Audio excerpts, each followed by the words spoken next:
വിശുദ്ധ ലൂക്ക എഴുതിയ വിശുദ്ധ സുവിശേഷത്തിൽ നിന്ന്. യേശു പരിശുദ്ധാത്മാവ് നിറഞ്ഞവനായി ജോർദാനിൽ നിന്ന് മടങ്ങി. ആത്മാവ് അവനെ മരുഭൂമിയിലേക്ക് നയിച്ചു. അവൻ പിശാചിനാൽ പരീക്ഷിക്കപ്പെട്ട് 40 ദിവസം അവിടെ കഴിഞ്ഞുകൂടി. ആ ദിവസങ്ങളിൽ അവൻ ഒന്നും ഭക്ഷിച്ചില്ല.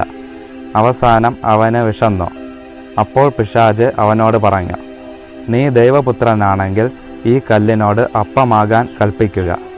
യേശു അവനോട് പറഞ്ഞു, അപ്പം കൊണ്ട് മാത്രമല്ല മനുഷ്യൻ ജീവിക്കുന്നത് എന്ന് എഴുതപ്പെട്ടിരിക്കുന്നു. പിന്നെ പിശാച് അവനെ ഒരു ഉയർന്ന സ്ഥലത്തേക്ക് കൊണ്ടുപോയി. ഭൂമിയിലെ സകല രാജ്യങ്ങളും ക്ഷണനേരം കൊണ്ട് അവന് കാണിച്ചു കൊടുത്തു. പിശാച് അവനോട് പറഞ്ഞു, ഇവയുടെ മേൽ എല്ലാ അധികാരവും മഹത്വവും നിനക്ക് ഞാൻ തരാം. ഇതെല്ലാം എനിക്ക് നൽകപ്പെട്ടിരിക്കുന്നു. എനിക്കിഷ്ടമുള്ളവർക്ക് ഞാൻ ഇത് കൊടുക്കുന്നു. നീ എന്നെ ആരാധിച്ചാൽ ഇവയെല്ലാം നിന്റേതാകും.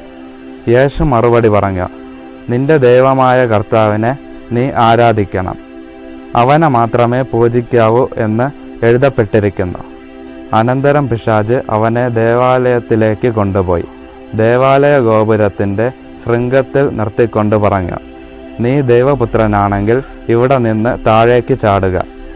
നിന്നെ സംരക്ഷിക്കാൻ അവൻ ദൂതന്മാരോട് കൽപ്പിക്കുമെന്നും നിന്റെ കാൽ കല്ലിൽ തട്ടാതെ അവർ നിന്നെ കൈകളിൽ താങ്ങിക്കൊള്ളുമെന്നും എഴുതപ്പെട്ടിട്ടുണ്ടല്ലോ.